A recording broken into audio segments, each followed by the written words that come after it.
Revenge to my fake boyfriend. You know that feeling when you think you found your person?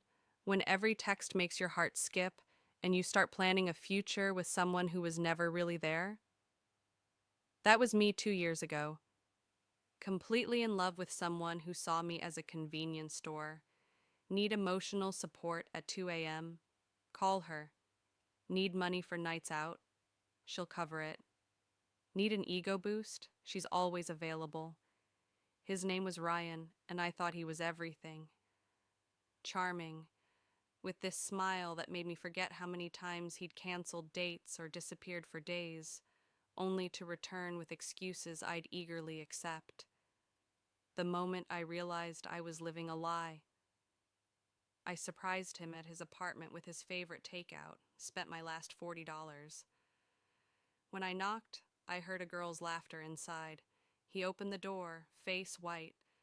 Behind him stood this beautiful girl wearing his hoodie, the same hoodie he said was too special for me. "It's not what you think," he said, but his eyes were already planning his next lie. She looked at me with pity, and I realized she knew exactly who I was, the backup plan, the safety net. I left the food and walked away.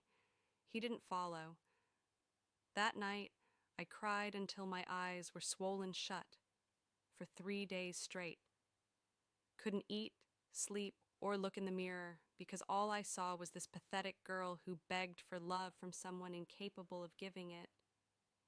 I isolated myself for weeks, scrolling through social media, seeing him with other girls, acting like I never existed, like those 8 months meant nothing. But rock bottom gives you a solid foundation to build on. One morning, I made a decision.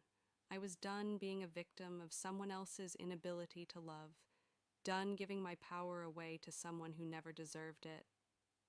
I started reading about emotional manipulation and narcissistic behavior. Suddenly, everything made sense. The hot and cold treatment, making me feel crazy for normal reactions to his abnormal behavior. I wasn't broken. I was manipulated. I began journaling, meditating, rediscovering who I was. I remembered I used to love digital design. In high school, I created posters and graphics for friends, but I'd stopped because Ryan said it was just a hobby, so I picked it up again, started simple projects, learned new software. It felt like coming home to myself. I created She Rise Designs on Instagram, a play on sunrise and she rises, with quotes about healing and self-worth. Women started commenting, sharing stories, requesting custom work. My first paid project was a logo for $50 that felt like 50,000 because I earned it with my own talent. Not begging for attention, but creating something valuable. Orders flowed in, business cards, graphics, invitations. Each project built my confidence and skills. I was creating something entirely mine.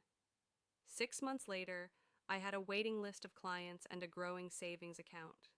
I felt truly independent for the first time. I shared my story online, how heartbreak led to entrepreneurship, how losing fake love helped me find myself. The response was overwhelming. Women everywhere followed my journey, sharing their own transformations. I wasn't just building a business.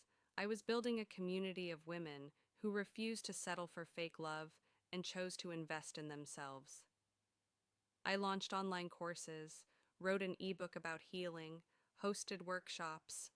My following grew to thousands. The day I signed my studio lease was surreal. A year before, I couldn't afford dinner. Now I was cutting a ribbon in front of news cameras, my parents crying happy tears. That's when he texted, "Hey stranger, been thinking about you. Miss us? Want to grab coffee?" I stared at it for 10 seconds, smiled, and deleted it. Not from anger, but because I had no space for someone who'd proven he didn't deserve to be there. I was designing for major clients, planning workshops, reviewing mentorship applications. When he texted again 3 weeks later, I blocked him. Not from fear, but complete disinterest in reopening a finished chapter. I heard he was telling people I'd changed and become cold. The irony wasn't lost on me. The person who treated me as disposable was upset I was no longer available to be disposed of. But I wasn't cold. I was warm with self-love, glowing with pride, radiant with confidence from knowing my worth. On my studio's anniversary, I hosted a celebration raising $10,000 for a women's shelter.